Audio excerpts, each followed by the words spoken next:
Dokter Lulu, spesialis okupasi. Apa kabar dokter? Baik dong, luar biasa. Luar biasa ya, tadi saya sudah intip kulkasnya, rapi banget dokter. Waduh. Dan ini mungkin menarik bagi pemirsa, kadang-kadang ini hal yang kita sepelekan. Cara menyimpan bahan makanan di lemari es. Ya, kadang-kadang mungkin ada yang salah penyimpanan, dicampur, bisa menyebabkan gangguan kesehatan. Benar nggak dok? Iya, betul sekali dok. Betul sekali ya. Nah, seperti contoh-contoh yang ada di depan ini dokter. Ada sayur mayur, buah-buahan. Nah, mungkin kita kasih tips ke pemirsa atau kita kasih bocoran gimana sih cara penyimpanan yang benar. Mungkin dari sayur dok. Oke, baik kita mulai ya dokter Ekles. Jadi sebetulnya prinsip dalam penyimpanan bahan makanan di kulkas itu dua lah kuncinya ya. Jenisnya apa dan kemudian durasi penyimpanannya. Jadi itu yang terpenting, dua hal tadi harus kita ingat. Mungkin diawali dari sayur mayur Contohnya ya sayur, dok, dokter. yang hijau-hijau ini.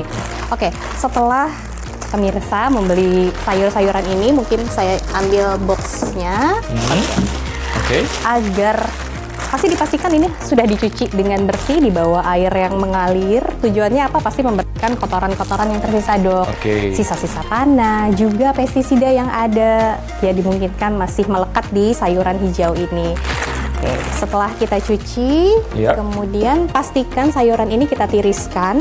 Dikeringkan dulu? Ya, dikeringkan, ditiriskan, kemudian untuk menjaga ini kuncinya ya, untuk menjaga kelembaban. Jadi sebetulnya kan kalau suhu di kulkas itu sudah standar ya dok ya, untuk yang chiller maupun yang freezer. Namun yang penting sekali di sini adalah kita menjaga kelembabannya. Oke. Nah untuk sayur di chiller atau di freezer? Kita taruh di chiller dok. Di chiller ya. Oke, untuk sayur-sayuran ini mungkin anggapnya sudah dicuci gitu ya. Ini udah dicuci. Jadi nggak layu. Ya. Kembali lagi ke menjaga kelembapan tadi ya dokter ya? Yes, menjaga kelembaban dan mencegah busuk juga. Khawatir masih ada air yang tersisa, seperti itu. Kita upayakan untuk sayuran-sayuran hijau ini tidak lebih dari 5 hari ya dok penyimpanan. Jadi kalau disimpan lebih cepat lebih baik. Nah ini yang jadi penasaran, ada kan bahan-bahan dapur yang sering banget lama kita simpan di kulkas dokter? Kalaupun memang harus dan ingin disimpan di kulkas, upayakan tetap sekali lagi kelembabannya terjaga, kemudian tidak usah dicuci karena mencegah terjadinya pembusukan dok. Karena dia akan mudah sekali busuk, kalau bisa sih di suhu ruang saja sudah cukup. Seperti itu, dan kalau di suhu ruang malah cenderung lebih tahan lama, bisa berbulan-bulan. Gitu. Iya. Oke, bagaimana dengan buah-buahan dokter? Nah, di sini kan kita udah ada anggur, kadang-kadang kita udah beli dalam keadaan seperti ini. Langsung disimpan nih. Betul. Nah, ini dibenarkan dok atau gimana dok? Saya sangat merekomendasikan untuk buah-buahan yang dimakan langsung ya, artinya tidak harus dikupas terlebih dahulu gitu. Jadi dicuci terlebih dahulu, kemudian dikeringkan, ditiriskan, kemudian dikeringkan. Sekali lagi untuk mencegah terjadinya pembusukan lebih cepat. Kemudian disimpan di dalam box penyimpanan seperti ini dengan dialasi napkin terlebih dahulu. Seperti itu. Memang yang dokter sarankan tadi kalau buah-buahan memang sebaiknya langsung dimakan. Yes, betul ya, sekali. tapi kalau di penyimpanan kulkas sebaiknya disarankan berapa lama dokter? Kalau tadi kan sekitar 5 hari, kalau buah-buahan biasanya berapa lama dokter? Sebetulnya buah-buahan dan sayur-sayuran itu sendiri, mungkin kita khusus di buah-buahan ya dok ya. Ya saya sarankan tidak lebih dari 5-7 hari lah, itu udah umur paling lama. Namun bila tidak dimungkinkan gitu ya, itu bisa bertahan sampai 14 hari kalau buah-buahan yang konsistensinya padat seperti apel dan pir seperti itu. Betul. Namun sekali lagi, tapi dokter Ekles sudah bilang bahwa lebih cepat lebih baik. Kadang-kadang beli kue, langsung makan, langsung simpan aja. Nah itu gimana dokter? Untuk cakes yang seperti ini kan ada produk susu ya dok ya, dairy seperti ini sebetulnya tidak tahan lama. Jadi kalau masih utuh kemasannya seperti ini, kita mengikuti expired date yang tertera. Tapi yang jadi masalah adalah pada saat sudah kita konsumsi sebagian. Setuju. kontaminasi dok ya, dari sendok yang kita gunakan atau dari potongan pisau yang kita gunakan gitu. Jadi itu kalau bisa tidak lebih dari 3 hari sudah harus habis. Sebetulnya kalau untuk makanan-makanan seperti kemasan seperti ini ya, coklat, selama di instruksi penyimpanan dalam kemasan selalu ada ya tulisannya gitu. Jadi sebetulnya tidak perlu dimasukkan ke kulkas gitu. Jadi kalau memang masih bisa disimpan di suhu ruang ya kita simpan di suhu ruang. Dan ini paling sering kita gunakan sehari-hari, susu dok. Itu gimana cara penyimpanan? Karena kan kita ini beberapa kali kita buka tutup ya? Iya, yes, benar sekali dok. Oke, pemirsa sekalian, jadi untuk susu UHT atau susu kemasan ini Dr. Ikhlas, jadi memang selama belum kita gunakan itu masih mengikuti tanggal kadaluarsanya. Namun bila mana sudah kita gunakan, terbuka seperti itu, kemudian kita simpan di dalam kulkas, kalau bisa memang tidak melebihi 3 hari dok. Gitu, karena tadi sekali lagi khawatir terjadinya kontaminan, sekali lagi produk-produk yang memang dengan protein tinggi ya, seperti susu, kemudian telur, dan turunannya tentunya itu juga yogurt, itu sangat risiko sekali untuk terkontaminasi oleh bakteri. Jadi 3 harian kurang lebih ya, dan mungkin ditutup rapat ya? Iya, ditutup rapat dan mungkin cara menuangnya ya, kalau bisa tidak ada kontak antara si leher botolnya dengan gelas yang akan digunakan untuk minum. Oke. Nah ini hal simpel yang perlu kita perhatikan ya. Sebelum kita ke obat, kita masih berbicara tentang makanan dan minuman. Ini ada telurnya, temannya susu nih. Oke, saya sangat menyarankan sih sebetulnya dicuci dengan air mengalir saja, tidak usah menggunakan sabun dan lain sebagainya.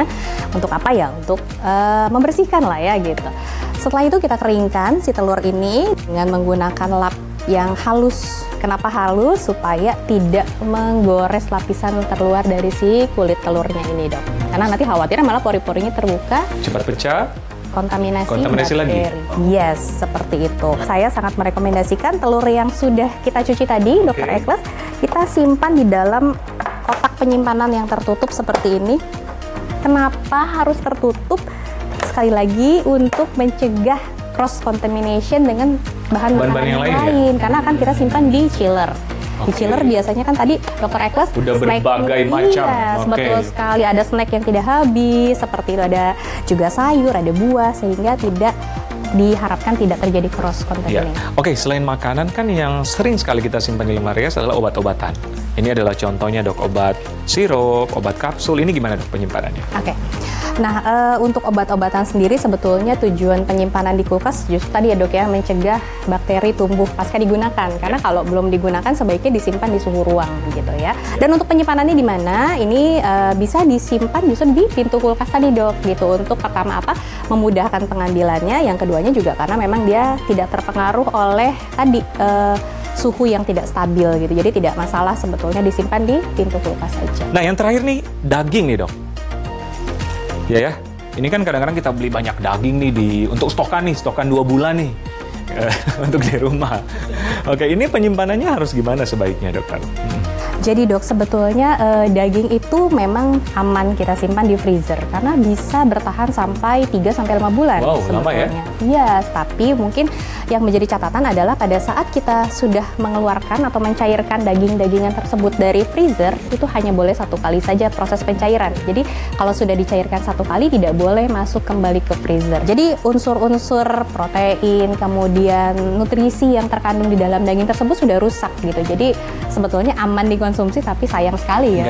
Nggak ada gizi yang mungkin terkandung. Nah, tapi ini katanya banyak masyarakat dok, kalau dari di kulkas jangan dicuci nih dagingnya pada saat kita gunakan. Saya pribadi sebetulnya menyarankan untuk tetap dicuci dulu. Karena apa? Ini adalah produk yang mengandung darah ya dok ya, daging, unggas itu kan ada darahnya. Ini bakteri senang sekali tumbuh di sini. Untuk mencegah kontaminasi dari serangga pada saat dijual tadi, kita cuci terlebih dahulu, baru kita masukkan ke dalam freezer. Seperti itu. Nah kalau daging-daging seperti ini dibutuhkan kan, karena kan kita beli di pasar langsung plastik langsung dimasukkan lemari es. Gimana dokter? Saya sangat menyarankan sekali Dr. Ikhlas untuk penyimpanan di kulkas sebaiknya memang kita gunakan kotak penyimpanan tersendiri gitu ya. Kenapa? Karena plastik yang digunakan saat kita membeli daging tadi, kita tidak bisa pastikan apakah sudah BPA free. Khawatirnya justru pada saat disimpan di kulkas atau di freezer, itu justru akan terjadi reaksi kimia sehingga merusak kualitas dari makanan atau tersebut, bahan makanan tadi seperti dan menyangkut higienitas juga ya. Yes, betul sekali. Setuju banget. Jadi memang sebaiknya di wadah khusus dan tertutup. Oke, Dokter Lulu, ini terakhir nih tips bagaimana pemirsa di rumah cara menyimpan makanan atau minuman atau bahan tertentu di lemari es, Dokter. Yang pertama, pastikan yang masuk duluan itu yang kita gunakan duluan. Yang masuk duluan harus habis duluan. Itu yang pertama. Kemudian yang kedua, pastikan penyimpanannya juga tepat sesuai tadi, tidak salah tempat seperti itu. Dan yang ketiga adalah diupayakan yang sudah masuk kulkas itu harus sesegera mungkin dihabiskan. Kalau bisa dihabiskan segera sih, ngapain masuk kulkas ya, Dok? Seperti itu. Oke, jadi memang harus bijak dalam menyimpan di kulkas ataupun lemari es. Kadang-kadang kita anggap sepele, tapi ternyata dapat berpengaruh terhadap kesehatan. Betul sekali. Oke, terima kasih Dokter Lulu. Dengan senang hati, Sukses Dr. selalu, Esther. informasinya sangat bermanfaat. Terima kasih. Oke pemirsa, demikianlah informasi bagaimana cara menyimpan yang baik dan benar di lemari es. Semoga bermanfaat, tetap bersama kami di Hidup Sehat bersama Dr. Eklas.